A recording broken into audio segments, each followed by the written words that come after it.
Good morning, everyone. Let's do some prayers. Om Guru Brahma, Guru Vishnu, Guru Devo Maheshwara, Guru Sakshat Parbrahma, Tasmai Shri Guruve Namaha. Om Bhur Tat Savitra Varenayam, Vargo Devasya Dhimahi, Diyo Yo Nah Prachodayat. Asto ma sadgamya, tamso ma jyotirgamya, mrityorma mritam gamya. Om sahna bhavatu sahna bhunaktu, saviryam karvavahi tejasvinavadhitamastu ma vidvishavahi. Om shanti shanti shanti. Om. Let's open this little book. But the message is so big. And that's why this Upanishad is called Brihadaranyaka Upanishad. Brihad means big, vast. And we are on page number 168. That's where we are starting. It's in the middle of this chapter, or this section of this chapter, okay, which is called a Madhu Brahman. And the message in this Brahman is that everything is dependent on everything else. Because normally we pay attention to the number of objects or even the concepts, but we forget that they are connected with one another. Okay? Interdependent. And all this is nothing but Brahma, supreme reality. So in summary, this is the instructions we are getting from this great Rishi, Yajnavalkya, in this section. Madhu Brahman. Madhu means honey, and honey is considered the sweetest. And that's why he says that what is the sweetest to us? Our own self. And that is nothing but God, Brahm. So let's start with verse number 12, because we have done first 11 mantras of this section. So number 12, idam satyam sarvesham bhutanam madhu asye satyasye sarvani bhutani madhu य च अयम् अस्मिन् सत्ये तेजोम्यो अमृतमयः पुरुषः य च अयम् अध्यात्मम् सत्य तेजो मयो अमृतमयः पुरुषः अयमेव स यो अयम् आत्मा इदम् अमृतम् idam Brahma, idam sarvam. This truth is honey to all beings. And all beings are honey to this truth. So with the bright, immortal being who is in this truth, and with reference to the body, the bright, immortal being who is identified with the truth, these four are only the self. This self-knowledge is the means of immortality. This substratum is Brahma. This knowledge of Brahma is the means of becoming all. So again and again with these analogies, he is taking our attention towards that truth, Brahma. So truth, in the previous mantra, he talked about the dharma, the righteousness. Over here in this mantra, the non-difference between the dharma and the satya is asserted. Even though he is talking about satya alone in this mantra, But we got to remember that they are identical. Dharmam and Satya.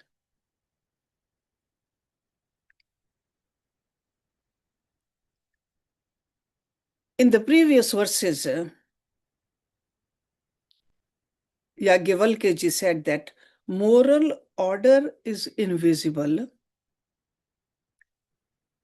but it produces its fact in general and also in particular,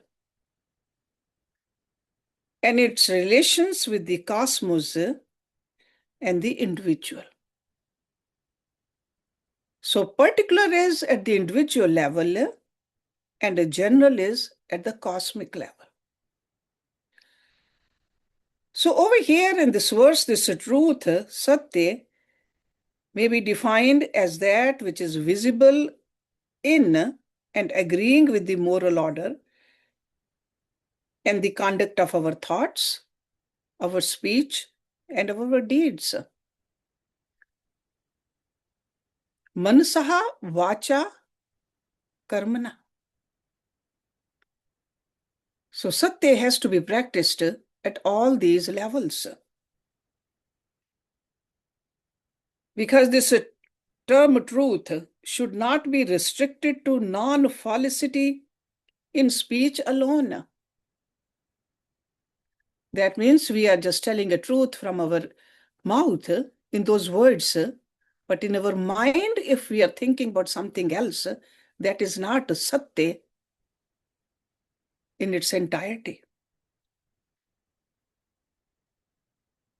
It represents the entire field of goodness. It also means the negation of vices such as absence of bad intentions, dishonesty, gambling, sensual enjoyment, adulteration, thieving, inflicting injury to life, and a lot of other vices which can think of. So the term truth sums up in it the entire code of right conduct, which of course varies in degrees according to the standard of individual's understanding and also development. As we keep on developing, we just make that bar higher and higher for ourselves. So that's why truth has an independent value for every individual, every object of this universe. So this truth also, like moral order, is twofold. And that's why it produces its effect general and particular. So shining immortal principle in this truth is its general form, which is responsible for the movement of gross elements, which is inherent in them. And its particular effect, inherent in the body and the organs, and is responsible for their behavior and movement. So all these, the truth, the beings, the principle in the truth, and the principle identified with the truth in the body are composite effects, and that's why they are interrelated. Because this is what he's trying to tell us. Everything is related. They are honey for each other. They are effects of each other, and they are interdependent. This is the message he is giving it to us through this beautiful verse. Now, number 13. Idam manusham sarvesham bhutanam madhu asye manushasye sarvani bhutani madhu य च अस्मिन् मानुषे तेजोम्यो अमृतमयः पुरुषः य च अयम् अध्यात्मं मानुषः तेजोम्यो अमृतमयः पुरुषः अयमेव स यो अयमात्मा इदम् अमृतम् idam brahm, idam sarvam. This human species is honey to all beings, and all beings are honey to this human species. So, with the bright, immortal being who is in this human species, and with reference to the body, the bright, immortal being who is identified with the human species, these four are only the self. This self-knowledge is the means of immortality. This substratum of the above four is Brahm. This knowledge of Brahm is the means of becoming all.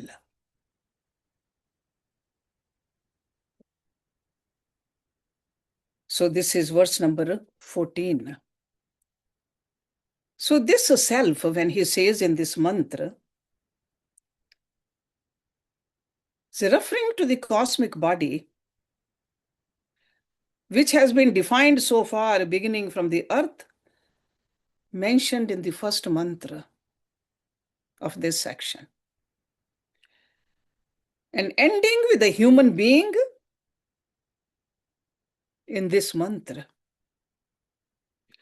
So the aggregate of all bodies, devoid of all distinctions, is meant here by the expression this self. So in other words, he is referring to Virat, the sum total of all gross bodies in the macrocosm. So this shining immortal principle in the body refers to the subtle principle which is in the cosmic body of Virat, which is also called Hiranyagarbha, the cosmic totality of all mind, the essence of the subtle. Hiranyagarbha. It was mentioned as being identical with the shining immortal principle in the earth in the first mantra of this section, because he was giving us a reference of one element, earth. But the sum total of all astral bodies is represented by Hiranyagarbha, which is the inner principle of Virat, the cosmic body. So that's what he's saying, that this shining, immortal person. This shining, immortal person in this individual self refers to Chidabhas. Chidabhas is the individual consciousness which is an effect of or reflection through the gross and the subtle bodies.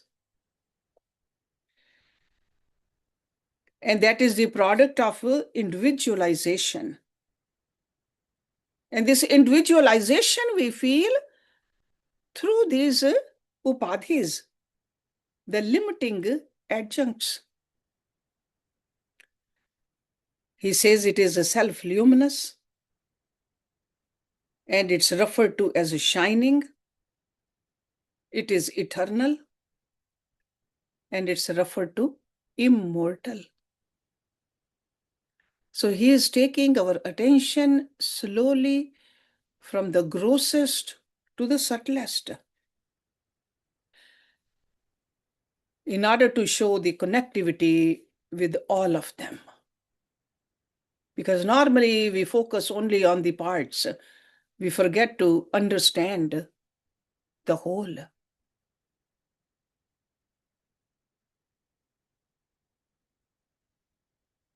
Now in the next verse, verse number 15,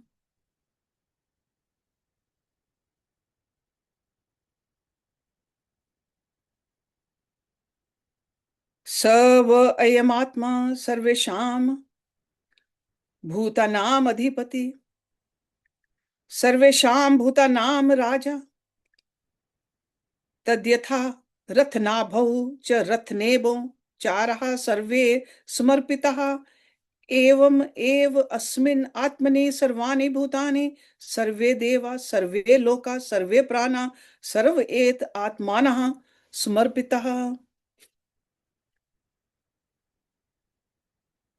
This same self is the ruler of all beings, Raja, and the king of all beings. Just as all spokes are fixed in the nave and the fellow of a chariot wheel, even so are all beings, all gods, all worlds, all organs, and all these individual selves fixed in this self.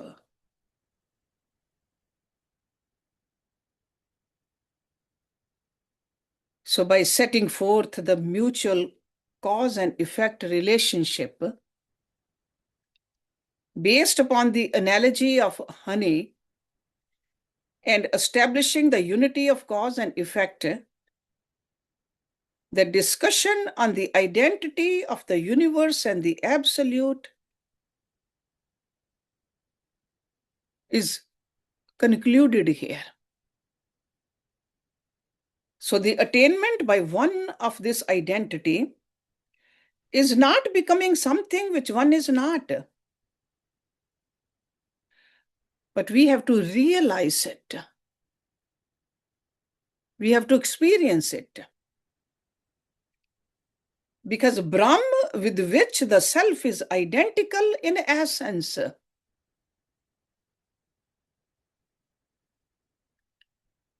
aham brahmasmi, identical. And this is what we have to experience through these meditations. Brahm, with which the self is identical in essence, but on account of our ignorance, it appears to us to be distinct through the limiting adjuncts. And these adjuncts are what? Our body, our mind, our intellect, our ego. We don't see the sameness. But when true knowledge dawns, this ignorance is removed and the individual self becomes free of all distinctions. This universe of the fourfold division of mutual cause and effect in the gross and subtle realms, which he has described in this section, ultimately with these sadhanas merge in the true self.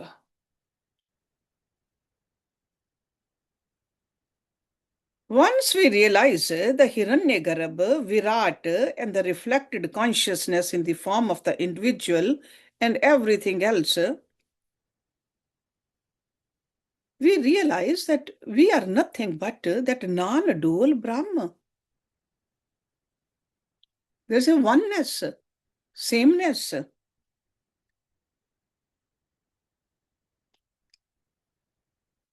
This is a process of unification which takes place in the non-dual absolute, which he is explaining to us in this section also, in the previous sections also, with the help of these meditations. These great rishis, they can only tell us how to do, but ultimately sadhana we have to do. They cannot do it for us. So in this mantra, Rishi is saying that the self, which is the underlying reality of all diverse phenomena, referred to so far in relation to the cosmic and the individual realms, and in their grosser and the subtle forms, is the ruler and the king of all beings. the ruling king of all beings.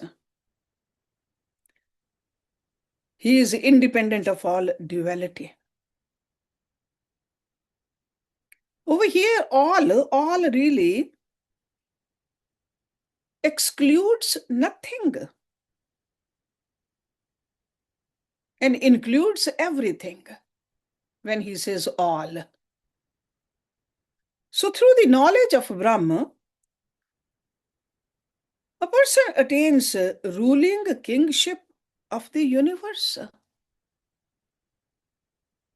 It's like a drop of water merged into the ocean becomes the ocean. There's no distinction between that drop of water and the ocean. The drop of water has the same power as the ocean does. And this is what happens when we establish this identity with the Brahma. So in that sense, he says, the ruler of all. And then he gives us another analogy, which he has been giving us in this great Upanishad. Just as in a wheel, all spokes are held together in the hub and the felly, the same way all beings from the cosmic Hiranyagarbha down to the minutest invisible atom, all gods stated in different religious texts, all worlds. That means all these different realms, earth including,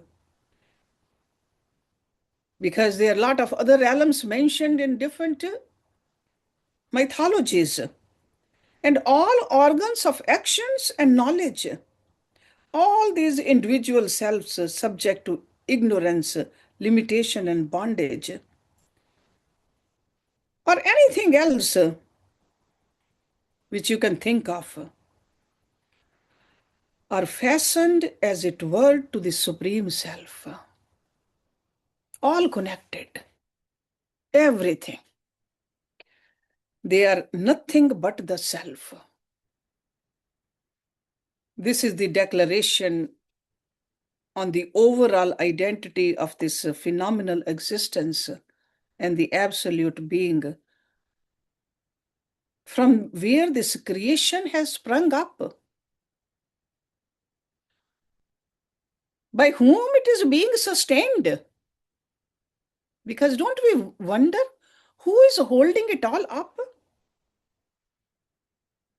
By whom it's unifying, with whose power it's existing. That eternal fact should be realized at the dawn of this knowledge. This is where he is taking our attention to. So from the 1st to the 15th mantras in this section, the knowledge of Brahma has been explained. And if you remember, Yajnavalkya's wife, Maitreyi, raised the question in the previous section. What do you know certainly about immortality? That alone tell me, she says.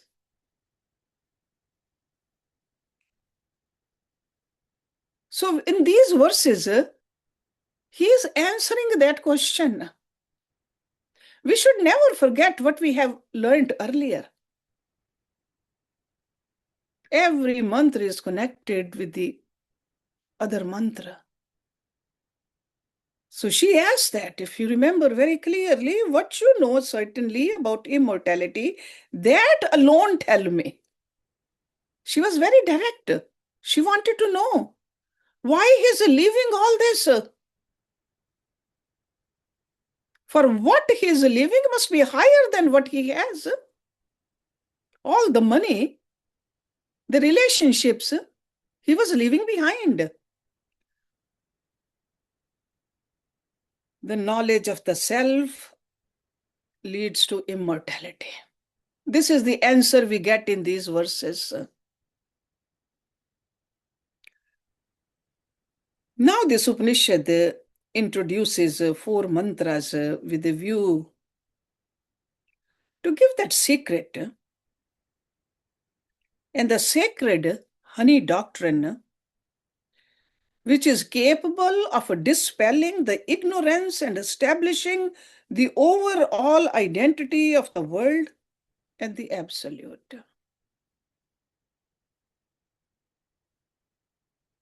And these mantras are definitely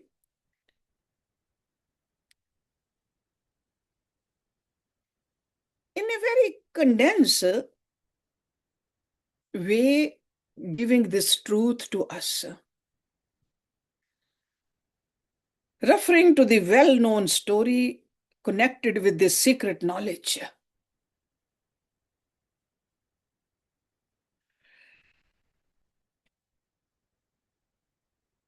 This story, some of you may know, but still I would like to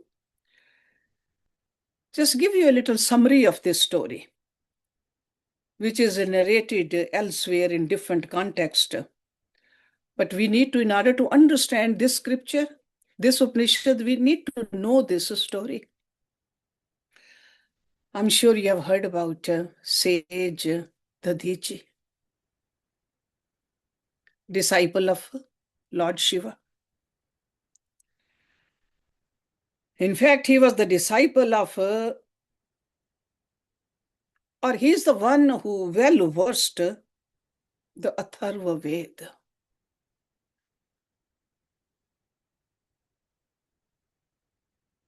Atharva Ved is also called the Brahma Vidya. Once Indra, the king of the Devatas, went to the sage's ashram, sage Daditi's ashram, in the disguise of a guest in order to get instructed on Brahma Vidya by him. So not as a king, but as a sage. Sage Dadhichi at first refused to teach Indra because sage knew that the Indra was not qualified and fit to receive the instructions on the Supreme Brahma. Because there are some qualifications. However, considering his obligation to the guest, the sage yielded to Indra's request and started instructing him on the subject, Brahma Vidya. And in the course of his instructions, while he was explaining the necessity of dispassion, which is vairagya, for a spiritual aspirant, and he strongly condemned sense enjoyments in the three worlds, or even reveling in the sense objects, he said it's worse than a dog.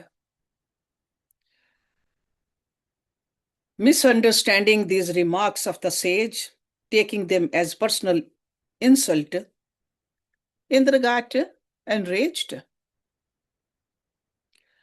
He could not tolerate the sage's observation that heavenly enjoyments are to be despised and rejected. Because that's what the Devatas do. They relish in these heavenly pleasures. And the king of the Devatas, Indra, of course, he didn't like it. In fact, he got so raged, he wanted to kill the sage. But he did not kill the sage for the fear of a sage's curse. Because he knew that the result of killing a Brahman, a knower of Brahma Vidya, he warned the sage that he ever happened to teach the knowledge of Brahma to anyone else, he would strike his head off. This is what Indra said to him. Story goes like this, that once the two Ashwins We are familiar with the Ashwin Kumars. Those are the physicians of the celestials, approach the sage for getting instructed into Brahm Vidya. When they were informed by the sage of these dire consequences that would follow if he imparted the instructions, they promised to save him. They said, we have the remedy. They removed the sage's human head and fixed an head of a horse. And the sage imparted Brahm Vidya to the two Ashwin Kumars through the horse's head. When Indra found out, he went and struck off the sage's head. But it was horse's head that got separated. Then Ashwin Kumars replaced the original human head, which they had carefully preserved. This shows the greatness of the knowledge of Brahma, which is so difficult of attainment even by the gods, that means the devatas, and also that this knowledge should not be imparted to one who does not possess the necessary qualifications. So Indra did not have the qualifications. In disguise he came, but still as a Devraj, he had the powers. So consequences of those insults were there. And what are the necessary qualifications? Dispassion is first on this list. Serenity of our mind, control of the senses, discrimination, vivek, etc. So sometimes we wonder, these Upanishads, they don't speak to us. That means we really need to cultivate more of these qualities in our personality to really absorb this deeper knowledge. Should this knowledge be given to an unqualified aspirant?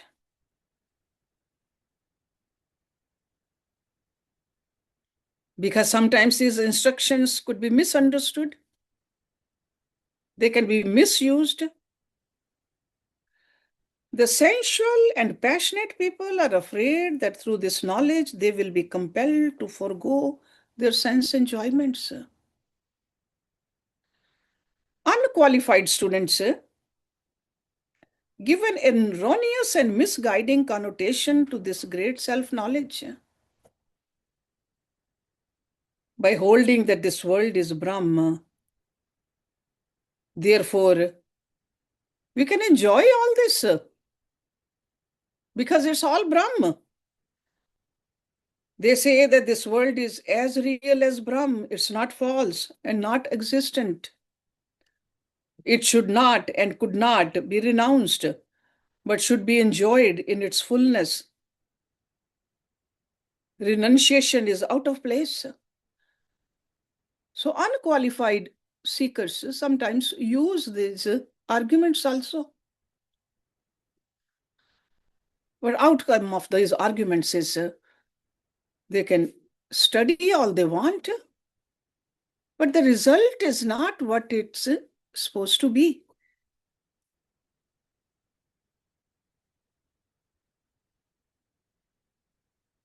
Especially this section. These unqualified students, they can say this whole creation is like a honey to all creatures, object of enjoyment. So everything in this universe is to be enjoyed, not to be renounced. To those who hold such perverted view, this honey doctrine, Brahma Vidya, does not reveal its real import, but remains concealed by their own ignorance. So that means that the qualifications got to be cultivated in our personality in order to get the full benefit of these great mantras. That's why it is said that supreme knowledge should be carefully preserved, should be given only to those who are spiritual minded, who consider the self alone as the overall reality. Never should this knowledge be imparted to those who seek for lower sense pleasures.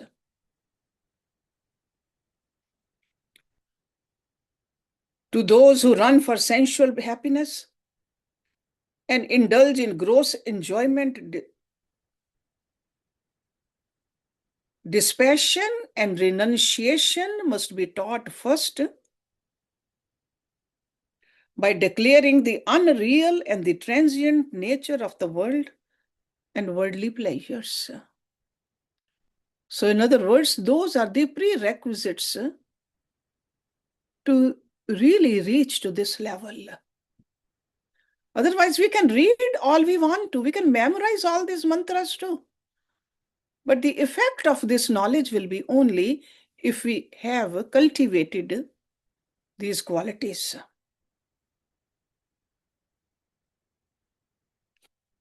We see it in the Katha Upanishad. How detached Nachiketa was from all the pleasures of this world, or even the heavenly pleasures, not just only parvairagya, but parvairagya also.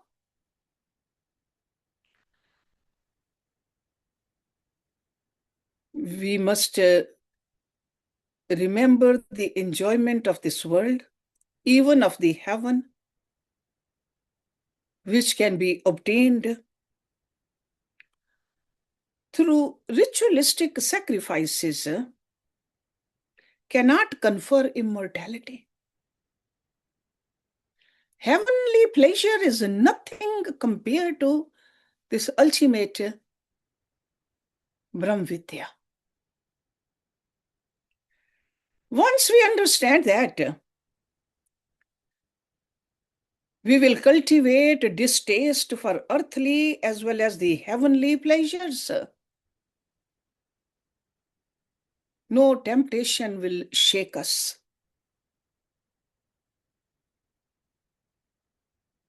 All desire motivated rituals or the karmas will not mean anything to us. We will do the rituals, but not based upon fulfilling our desires, earthly desires or even heavenly desires. So the Brahm Vidya taught in this section is praised over here because it frees us from this mortal world and it bestows immortality. Just look at the example of sage Yajnavalkya. Although he was like any other person, he was a householder, had two wives, children, wealth, but he gave up attachment to the worldly objects in order to attain the knowledge of the self. So in order to gain something higher, we got to let go of the lower.